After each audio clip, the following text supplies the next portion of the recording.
The toilet gurgled, a low, guttural churn that echoed off the bathroom tiles, swallowing the glint of gold as it spiraled down the drain. My wife's wedding ring, our ring, vanished with a final mocking slurp. "It's cheap anyway," Sarah spat, her voice sharp as broken glass, her eyes not meeting mine as she leaned against the sink, arms crossed. The air in our cramped apartment bathroom thickened, heavy with the scent of her lavender shampoo and something sour, like regret. I stood frozen in the doorway, my pulse hammering in my ears, the weight of her words sinking deeper than the ring ever could. It wasn't the act itself, though that stung like a slap. It was the way she said it, casual, as if our 12 years together were as disposable as the tissue she'd tossed aside. I wanted to scream, to demand why, but my throat tightened, strangling the words. Instead, I stared at the empty toilet bowl, its porcelain gleaming under the fluorescent light, mocking my stunned silence. How had we gotten here? When did the woman who once cried over a chipped teacup start throwing away promises? The signs had been there, hadn't they? Subtle at first, like cracks in a foundation you only notice when the walls start to lean. Her late nights at the office, the phone angled just out of view, the way her laugh sounded different, sharper, like it belonged to someone else. I'd brushed it off, told myself it was stress, that her promotion demanded more of her than I could understand. But last week, when I found a man's scarf in her car, navy blue and smelling of cedar cologne, my stomach twisted. "It's a co-worker's," she'd said, her smile too quick, her fingers fidgeting with her necklace. I wanted to believe her. God, I did. Now, standing in the bathroom, her defiance burned away my doubts. "Sarah," I managed, my voice low, trembling with something between rage and heartbreak. "What the hell was that?" She turned, her hazel eyes flashing with a mix of guilt and challenge. "What do you want me to say, Tom? That I'm sorry. It's just a ring." Her words were a knife, twisting deeper with every syllable. She stepped closer, her bare feet silent on the cold tile, her voice softening but not kind. "You're overreacting." Overreacting.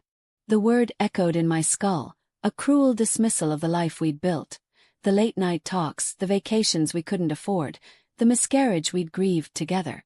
I wanted to shake her, to make her see the wreckage she was causing, but instead I backed away, my hands shaking. "Who is he?" I asked, the question slipping out before I could stop it. Her face froze just for a second, but it was enough.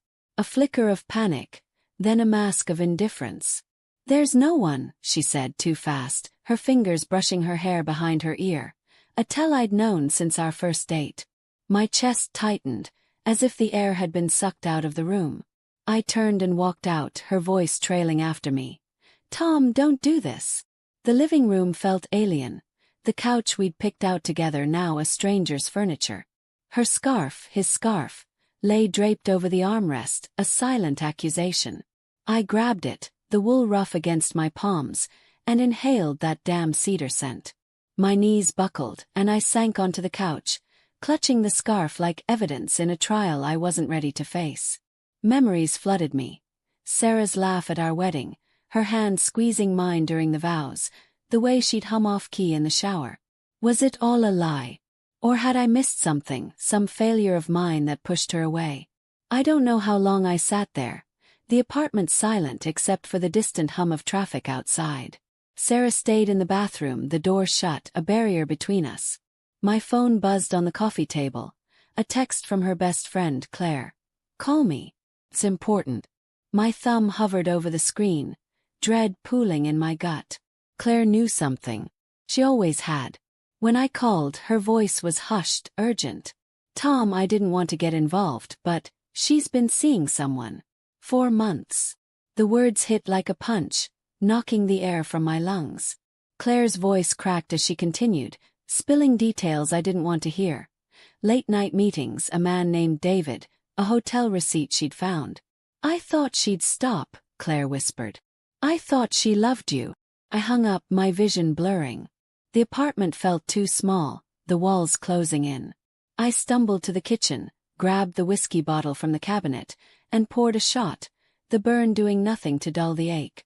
Sarah emerged, her face pale, her eyes red-rimmed. You called Claire, she said, not a question.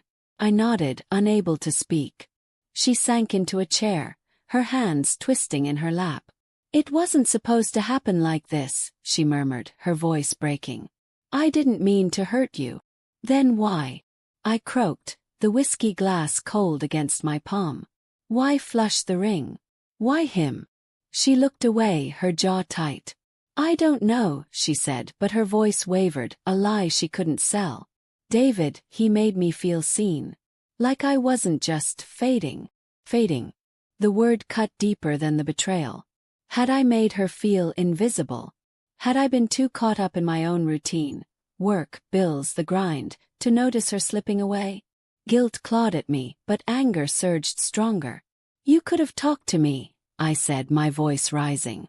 Instead, you threw us away. I didn't, she started, but I cut her off, standing, my hands clenched. Get out, I said, the words foreign in my mouth. Her eyes widened, but I didn't waver. I'm changing the locks tomorrow. She stood, trembling, and for a moment I thought she'd fight, beg, explain. But she just nodded, grabbed her coat and walked out, the door clicking shut with a finality that echoed the toilet's flush. I sank to the floor, the scarf still in my hands, and let the tears come, hot and bitter. The next morning I called a locksmith, my hands steady but my heart in pieces. As he worked, I found a note tucked under a coffee mug. I'm sorry, Tom. I lost myself. Maybe we both did. No signature, just her handwriting, looping and familiar. I crumpled it, but didn't throw it away. Instead, I sat by the window, watching the street below, waiting for a car that never came, wondering if love could drown as easily as a ring.